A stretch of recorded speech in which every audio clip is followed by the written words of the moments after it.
Muutama vuosi sitten, kun minä olin jo valmistunut kortistoon, Suomi johti MM-kisoissa arkkivihollistaan Ruottia 5-1.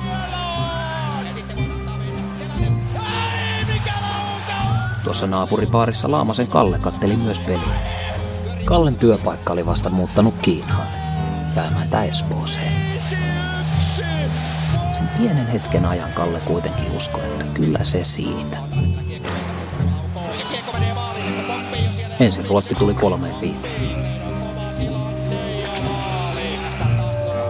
Sitten ne tasoitti.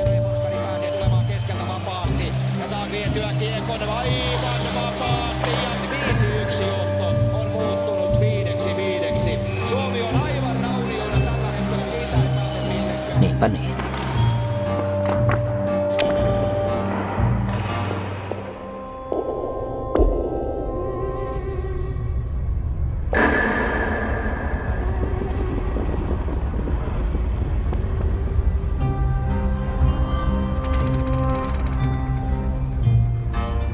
Opettaja oli kannustava ja sanoi, että se oli paras esitelmä, minkä mä olin tehnyt.